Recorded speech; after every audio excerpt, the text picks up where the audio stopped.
ticking clock on a website is the ultimate stress inducer for anyone with a retail habit.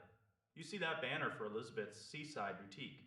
Suddenly you feel like you are missing out on the deal of a century. Everything must go. We are closing our doors forever. It is a classic move designed to make your heart race. It makes your finger reach for the checkout button before your brain can ask any real questions. But we need to ask those questions right now. Why is this boutique suddenly throwing a massive fire sale? It looks so polished and curated on the surface. When you start digging into the digital footprint of this place, the silence is actually quite deafening. There are no independent reviews to be found anywhere.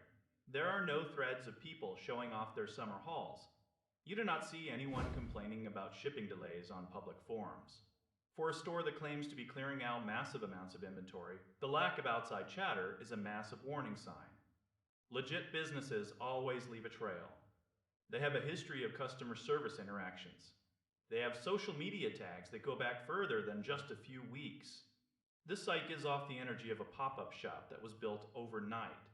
Then you have to look at those prices.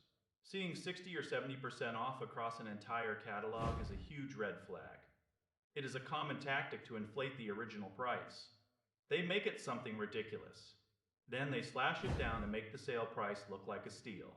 You think you're getting a high-end linen dress for 20 bucks? In reality, you might just be getting a cheap garment. It was likely never worth a penny more than what you paid. It feels like a standard dropshipping setup. But quality is a total roll of the dice in these situations.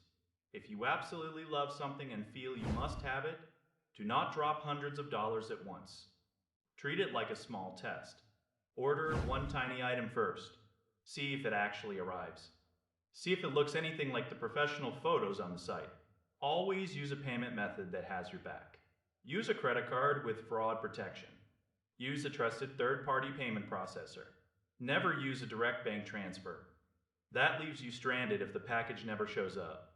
We all want to believe in the dream of a seaside wardrobe for pennies. The reality is usually much more boring and a bit more expensive. Keep your eyes open for those dramatic discounts. If they seem too good to be true, they usually are. A real boutique builds a brand over years. They do not just appear with a single frantic closing sale. Stay cautious. Do not let a flashy countdown timer dictate how you spend your hard-earned money. The internet is full of these beautiful facades. They crumble as soon as you look behind the curtain. Is the site shouting about a crisis? Is it screaming about a closure? It is usually just shouting for your attention. Take a breath and walk away for a minute. Do a quick search on a third-party review site. If you find nothing but crickets, you have your answer. Real boutiques have genuine fans. They have people who post about their fit and their fabric quality. Without that social proof, you are just walking into a digital mystery box. Protect your peace and your bank account. If you really want that seaside look, find a shop that has been around for a while. You deserve clothes that actually show up and last.